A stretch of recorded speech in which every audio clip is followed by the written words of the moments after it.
नमस्कार दोस्तों, तो मॉम क्लब इंडिया में आपका स्वागत है। दोस्तों, जब हम प्रेग्नेंट होते हैं, जब हमारी प्रेगनेंसी कंफर्म होती है, उसके बाद से हमारा सारा ध्यान हमारे होने वाले बच्चे के ऊपर ही रहता है कि अभी हमारा बच्चा कितना बड़ा हो गया होगा, अब हमारा जो बच्चा है उसने कितना विकास कर लिया होगा। तो हमें बार बार यही चिंताएं लगी रहती है कि हमारा बच्चा कितना डेवलप कर रहा है। फ्रेंड्स, ऐसे में अगर आपको प्रेगनेंसी के सिम्टम्स फील नहीं होते हैं, क्योंकि स्टार्टिंग के फर्स्ट ट्राइमेस्टर में प्रेगनेंसी के सिम्टम्स काफ़ी मतलब एक एक हफ्ते तक फील नहीं होते हैं, फिर अचानक से फील होने लग जाते हैं। किसी किसी मदर्स को पूरे 9 महीने की प्रेगनेंसी में कोई सिम्टम्स फील नहीं होते हैं, ऐसे भी कई महिलाएं होती है। तो फ्रेंड्स, कभी कभी होता है कि आपको प्रेगनेंसी के कोई सिम्टम्स फील नहीं हो रहे हैं, तो आप काफ़ी डर जाती है इससे कि आखिर मुझे प्रेगनेंसी के सिम्टम्स क्यों नहीं फील हो रहे, कहीं हमारे घर में पल रहा शिशु सुरक्षित है भी या नहीं। तो फ्रेंड्स, आज इस वीडियो में हम बात करेंगे कि आप कैसे पता लगा सकते हो कि आपके घर में पल रहा शिशु एकदम सुरक्षित है। फ्रेंड्स, क्या होता है कि जब हम 20 हफ्ते के बाद या फिर 5 मंथ जब कंप्लीट कर लेते हैं, उसके बाद कहीं ना कहीं बच्चे की जो मूवमेंट होती है, बच्चे की हलचल से हम पता लगा सकते हैं कि घर में पल रहा शिशु एकदम सुरक्षित है। लेकिन फ्रेंड्स, जब हम फर्स्ट ट्राइमेस्टर में होते हैं तो उसमें पता लगाना काफ़ी मुश्किल हो जाता है हमारे लिए कि हमारे घर में पल रहा शिशु सुरक्षित है भी या नहीं। तो हम इसका पता लगाने के लिए क्या कर सकते हैं? फ्रेंड्स, अब हर बार हम इसका पता लगाने के लिए डॉक्टर को विजिट तो नहीं कर सकते हैं, हर हफ्ते डॉक्टर के चक्कर भी नहीं लगा सकते हैं, हर बार अल्ट्रासाउंड भी नहीं करवा सकते हैं, क्योंकि अल्ट्रासाउंड करवाना काफ़ी कॉस्टली भी हो जाता है और हमारा टाइम वेस्ट भी होता है हॉस्पिटल जाके। तो फ्रेंड्स, आप घर पे बैठे कैसे पता लगा सकती है कि आखिर हमारे घर में पल रहा शिशु एकदम सुरक्षित है और उसकी डेवलपमेंट एकदम अच्छे से चल रही है। तो फ्रेंड्स, आज इस वीडियो में हम बात करेंगे कि कुछ ऐसे संकेतों के, कुछ ऐसे लक्षणों के जिससे आप घर बैठे ही पता कर सकते हो कि हमारे घर में पल रहा शिशु एकदम सुरक्षित है और उसका विकास एकदम अच्छे से हो रहा है। तो फ्रेंड्स, सबसे पहले अगर आप मेरी वीडियो पर नए आए हो तो मेरी वीडियो को लाइक, शेयर और सब्सक्राइब करना ना भूलिए, क्योंकि मैं प्रेगनेंसी और बेबी केयर से रिलेटेड ऐसे ही वीडियो आपके लिए लाती रहती हूँ। तो फ्रेंड्स, चलिए वीडियो को स्टार्ट करते हैं। तो दोस्तों, सबसे पहला संकेत होता है कि प्रेगनेंसी के सिम्टम्स। जैसे कि फ्रेंड्स, आपको पता है जब हम प्रेगनेंसी कंफर्म करते हैं तो हमें मतलब पीरियड मिस होने से पहले कुछ सिम्टम्स से ही पता चल जाता है कि हमने कंसीव कर लिया है। क्या होता है कि जब हमारी फर्स्ट ट्राइमेस्टर चलता है तो कभी कभी हमें सिम्टम्स फील नहीं होते हैं। तो फ्रेंड्स, अगर आपको सिम्टम्स फील नहीं होते तो इसमें घबराने की कोई बात नहीं है, आपको थोड़ा इंतज़ार करना है, 2 से 3 दिन तक इंतज़ार करना है, क्योंकि कभी फर्स्ट ट्राइमेस्टर में ये होना बहुत ही नॉर्मल है कि हमें 2-2, 3-3 दिन तक कोई सिम्टम्स नहीं फील होता है, उसके तीसरे या चौथे दिन फिर फील होने लग जाता है। स्पेशली ये मेरे साथ होता था, मुझे 2-2 दिन तक कोई सिम्टम्स फील नहीं होता था। मैं बहुत ही डर जाती थी ऐसे टाइम पे कि आखिर ऐसा क्यों हो रहा है, मुझे सिम्टम्स फील नहीं हो रहे हैं। पहले तो मुझे सिम्टम्स फील होते थे, अब 2-2 दिन तक सिम्टम्स फील नहीं हो रहे। तो मैं सोचती थी अगर तीसरे दिन भी मुझे सिम्टम्स फील नहीं होगा तो फिर मैं डॉक्टर को विजिट करने जाऊंगी। बट फ्रेंड्स, क्या हो जाता, तीसरे दिन फिर मुझे सिम्टम्स फील होने लग जाते थे, नोज़िया, वॉमिटिंग ऐसे होने लग जाती थी। तो अगर आपको सिम्टम्स फील 2-2 दिन तक नहीं हो रहे तो आपको ऐसे में घबराने की बात नहीं है, आपको बस करना है इंतज़ार सिर्फ 2 से 3 दिन का। अगर इसमें भी आपको सिम्टम्स फील नहीं हो रहे हैं, 3 से 4 दिन हो गए, 5 दिन हो गए और आपको सिम्टम्स फील नहीं हो रहा है, तो तब जाके आपको डॉक्टर को विजिट करना है और पता करना है कि आखिर क्या गड़बड़ है हमारी प्रेगनेंसी में कि जो हमें ऐसे सिम्टम्स फील नहीं हो रहे हैं। फ्रेंड्स, पहला कारण तो हुआ कि प्रेगनेंसी के सिम्टम्स बहुत ही मायने रखते हैं आपकी प्रेगनेंसी को हेल्दी बनाने के लिए। फ्रेंड्स, दूसरा संकेत होता है आपका प्रेगनेंसी के पहली तिमाही में वज़न का बढ़ना या फिर वज़न का घटना। तो फ्रेंड्स, क्या होता है कि जब हमारी पहली तिमाही चल रही होती है तो जो हमें नोज़िया और वॉमिटिंग फील होती है, इसके चक्कर में क्या होता है कि हमें खाने की इच्छा ख़त्म हो जाती है, हमारे खाने के प्रति जो रुचि होती है वो कहीं ना कहीं कम हो जाती है, हमें वॉमिटिंग जैसे फील होती है। हम जब खाना स्टार्ट करते तो हमें ऐसा लगता है कि हम खाना खाएंगे तो हमें वॉमिटिंग हो जाएगी, हमें काफ़ी भूख कम लगती है। तो इस वजह से हम इसका सीधा असर हमारे वज़न पर पड़ता है और हमारा वज़न कम हो जाता है। तो अगर आपका भी वज़न पहली तिमाही में कुछ कम हो रहा है तो आपको घबराने की ज़रूरत बिल्कुल नहीं है, ये होना बिल्कुल भी नॉर्मल है प्रेगनेंसी में। और इससे भी आपको पता चल सकता है, इससे भी आप अंदाज़ा लगा सकती है कि हमारे घर में पल रहा शिशु एकदम सुरक्षित है। तो फ्रेंड्स, तीसरा संकेत होता है शॉर्टनेस ऑफ ब्रेथ, यानी कि सांस का फूलना। फ्रेंड्स क्या होता है जब हम प्रेग्नेंट होते हैं तो हम ज़्यादा दौड़ भाग करते हैं, इधर उधर बहुत ज़्यादा काम कर लेते हैं, एक्टिव हो जाते हैं बहुत ज़्यादा, या फिर सीढ़ियाँ चढ़ना स्टार्ट करते हैं, सीढ़ियों में चढ़ते हैं उतरते हैं तो हमें काफ़ी मतलब हमारी सांसें फूलने लग जाती है। तो फ्रेंड्स ये किस वजह से होता है?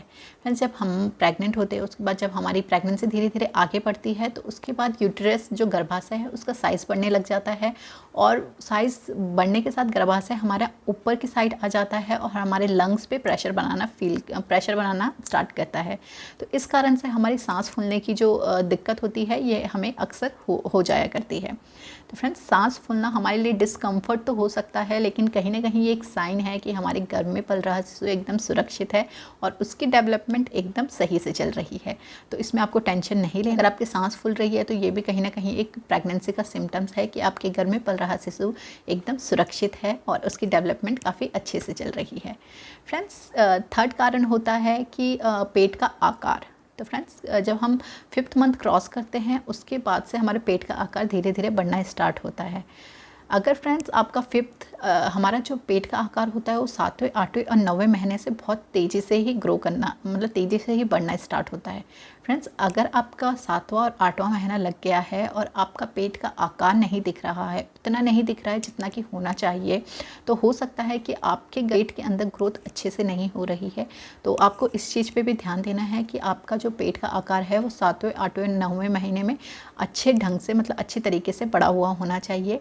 अगर आपका पेट का आकार अच्छी ढंग से बड़ा हुआ नहीं है तो कहीं ना कहीं ये संकेत होता है कि जो बच्चा है वो अच्छे से ग्रो नहीं कर रहा है पेट में, उसका कहीं ना कहीं किसी प्रकार की उसको प्रॉब्लम है, बच्चे का वजन कम। नेक्स्ट होता है फ्रेंड्स बच्चे की हलचल। जैसे कि आपको पता है कि जब आप 20 वीक्स कंप्लीट करती हो तो उसके बाद से हमें बच्चों की मूवमेंट होना स्टार्ट हो जाता है, और एक माँ के लिए बच्चे की मूवमेंट काफ़ी मतलब एक माँ के लिए सबसे अच्छा एहसास होता है बच्चे की मूवमेंट फील होना। तो फ्रेंड्स जब हम 5th मंथ क्रॉस करते हैं तो उसके बाद हमें बच्चे के मूवमेंट से ही पता लग जाता है कि आखिर बच्चा हमारा स्वस्थ है। उसके बाद हमें किसी भी अल्ट्रासाउंड की ज़रूरत नहीं होती है, किसी प्रकार की सिम्टम्स की ज़रूरत नहीं होती है ये पता लगाने के लिए कि हमारे घर में पल रहा शिशु सुरक्षित है भी या नहीं है। सिर्फ हम मूवमेंट से पता लगा सकते हैं कि हमारे जो घर में पल रहा शिशु है वो बिल्कुल सुरक्षित है। फ्रेंड्स क्या होता है, कभी कभी आप 9वें महीने में जब प्रवेश करती है तो आपकी मूवमेंट थोड़ी कम हो जाती है, तो इसमें आपको घबराने की बात नहीं है, क्योंकि ऐसा होना बिल्कुल लाजमी है। क्योंकि 9वें महीने में बच्चा हेड डाउन कर लेता है और बच्चा जो गर्भाशय है उसमें पूरा इतने तरीके से फैल जाता है कि उसको हिलने ढुलने के लिए वहाँ पे जगह नहीं मिल पाती है और वो हेड डाउन पोजीशन में आ जाता है, जिस कारण से कि हमें मूवमेंट काफ़ी कम फील होती है। तो अगर आप 9वें महीने में हो और आपकी मूवमेंट थोड़ी कम हो रही है तो आपको ऐसे में घबराना नहीं है, ये बिल्कुल नॉर्मल होता है। इस टाइम पे आपका बच्चा काफ़ी ग्रोथ कर चुका है, काफ़ी बड़ा हो चुका है, तो उसको हिलने ढुलने की जगह नहीं मिल रही है, इसलिए उसका जो हलचल है वो थोड़ी कम हो रही है। लेकिन अगर फिर भी आपको बिल्कुल हलचल ना हो 2-3 दिन तक, तो ऐसे में आपको डॉक्टर को विजिट करना है और डॉक्टर को एक बार चेकअप करवाना है कि आखिर मुझे बच्चे की मूवमेंट क्यों नहीं फील हो रही है। तो फ्रेंड्स नेक्स्ट पॉइंट है आपका कि स्तनों का आकार बढ़ना। तो फ्रेंड्स जब हम प्रेग्नेंट होते हैं तो हमारे फर्स्ट ट्राइमेस्टर से 3rd ट्राइमेस्टर में आते आते स्तनों का आकार काफ़ी तेज़ी से बढ़ता है। ये कहीं ना कहीं ब्रेस्ट फीडिंग के लिए हमें तैयार कर रही है, हमारे बच्चे को ब्रेस्ट फीडिंग कराने के लिए वो मिल्क प्रोड्यूस करने के लिए तैयार हो रहे हैं। तो ऐसे में फ्रेंड्स आपको अपने स्तनों के आकार पे अच्छे से ध्यान देना है। मतलब आपको स्तन के आकार में टेंडरनेस फील होनी चाहिए, आपको एक भारीपन महसूस होना चाहिए, ऐसा पता लगना चाहिए कि हाँ हमारे स्तनों में जो है वो दूध का प्रभाव अच्छे से हो रहा है। अगर आपको अपने स्तन काफ़ी ढीले से नज़र आ रहे हैं, स्तनों का आकार काफ़ी छोटा हो गया है, तो फ्रेंड्स ऐसे में भी आपको एक बार डॉक्टर को विज़िट करना है और डॉक्टर से राय लेनी है कि आखिर आपके साथ ऐसा क्यों हो रहा है। तो फ्रेंड्स ये चीज़ें तो मैंने बताई आपको कि आप कैसे पता लगा सकते हो कि आपके घर में पल रहा शिशु सुरक्षित है या नहीं। अब बात करते हैं फ्रेंड्स ऐसे कुछ डेंजर साइन की जिसमें आपको इमीडिएटली डॉक्टर को विज़िट करना है। तो फ्रेंड्स सबसे पहला साइन होता है प्रेगनेंसी में ब्लीडिंग होना। दोस्तों कभी कभी तो कोई महिलाएं तो ऐसी होती है जो कि पूरे 9 महीने तक उनको थोड़ी थोड़ी ब्लीडिंग होती रहती है, फिर भी उनका मिसकैरेज नहीं होता है, और किसी महिलाओं को सिर्फ एक ड्रॉप बूंद से ही मिसकैरेज हो जाता है। इसलिए फ्रेंड्स आपको अपनी ब्लीडिंग पे नज़र रखनी है। आप जब भी पैंटीज़ पहने तो कोशिश करें कि लाइट वाली पैंटीज़ पहने, लाइट कलर की पैंटीज़ पहने, जिससे कि आपको हल्की सी ब्लीडिंग भी शो हो, मतलब हल्की सी ब्लीडिंग भी हो आपको, तो आपको पता लग जाए। तो फ्रेंड्स आपको अगर एक ड्रॉप ब्लीडिंग भी होती है तो ऐसे में भी आपको तुरंत डॉक्टर के पास जाना है और पता करना है, अल्ट्रासाउंड करा के देखना है कि आखिर ये ब्लीडिंग मुझे किस कारण से हुई, कहीं हमारे मिस्ड अबॉर्शन या फिर मिसकैरेज तो नहीं हो गया है। दूसरा कारण होता है फ्रेंड्स बच्चे की हलचल। दोस्तों 5वें महीने के बाद बच्चे की हलचल होना स्टार्ट हो जाती है, तो आपको हलचल पे हमेशा नज़र बनाए रखनी है, क्योंकि बच्चे की हलचल जब 5वां महीना स्टार्ट हो जाता है उसके बाद पूरे 24 घंटों में से 10 से 12 बार आपको बच्चे की हलचल नोटिस करनी है। एक दिन में कम से कम 10 से 12 बार बच्चे की हलचल होना बहुत ही ज़रूरी है। अगर ये हलचल 10 से 12 बार नहीं हो रही है तो ऐसे में आपको थोड़ा घबराने की ज़रूरत है। तो फ्रेंड्स आप बच्चे की हलचल पे नज़र रखिए, बच्चे के मूवमेंट पे नज़र रखिए, क्योंकि बच्चे की मूवमेंट कहीं ना कहीं एक रिलेट करती है कि आपके घर में पल रहा शिशु सुरक्षित है भी या नहीं। तो तीसरा पॉइंट होता है फ्रेंड्स हमारा प्रेगनेंसी के सिम्टम्स। तो फ्रेंड्स जैसे मैंने आपको बताया स्टार्टिंग में ही कि प्रेगनेंसी सिम्टम से हम पता लगा सकते हैं कि हमारी प्रेगनेंसी एकदम स्वस्थ अच्छे ढंग से चल रही है। वहीं अगर आपको प्रेगनेंसी सिम्टम्स बिल्कुल फील नहीं हो रहा है, आपको 1 हफ्ता हो गया आपको कोई भी प्रेगनेंसी सिम्टम्स फील नहीं हो रहा है, पहले आपको फील होता था अब आपको फील नहीं हो रहा है, तो हो सकता है ऐसे में आपको मिस्ड अबॉर्शन हुआ हो या फिर मिसकैरेज हुआ हो, जो कि मेरे साथ भी हो चुका है। मैं भी इस चीज़ को झेल चुकी हूँ स्पेशली। तो फ्रेंड्स इस वीडियो में मैं आपसे ये चीज़ शेयर नहीं करूँगी क्योंकि काफ़ी लंबी वीडियो हो जाएगी, इसके ऊपर मैं किसी और दिन वीडियो बनाऊँगी। फ्रेंड्स अगर आप चाहते हो कि मैं अपने मिसकैरेज की मिस्ड अबॉर्शन की स्टोरी आपके साथ शेयर करूँ तो आप मुझे कमेंट बॉक्स में लिख सकते हो, तो मैं अपनी स्टोरी ज़रूर शेयर करूँगी आपसे। तो फ्रेंड्स ये चीज़ मैंने झेल चुकी हूँ, इसलिए मुझे पता है कि प्रेगनेंसी में सिम्टम्स फील ना होना बहुत ही बड़ा कारण होता है कि प्रेगनेंसी आपके ख़तरे में है। तो फ्रेंड्स अपनी सिम्टम्स पे भी नज़र रखिए। हो सकता है 2 दिन तक आपको सिम्टम्स फील ना हो, पर तीसरे दिन आपको सिम्टम्स फील होना ज़रूरी है। और अगर आपको 1-1 हफ्ते तक या उससे 10 दिन तक कोई सिम्टम्स फील नहीं हो रहा है तो ऐसे में खतरे का संकेत है, तो आपको ऐसे में डॉक्टर को विजिट करना है और अल्ट्रासाउंड करा के देखना है कि हमारा शिशु एकदम मतलब स्वस्थ है भी या नहीं। तो फ्रेंड्स आज मैंने डिस्कस किया आपके साथ कि आप कैसे पता लगा सकते हो कि हमारे घर में पल रहा शिशु एकदम सुरक्षित है और कौन से ऐसे डेंजर साइन होते हैं जबकि आपको इमीडिएटली डॉक्टर को विजिट करना है।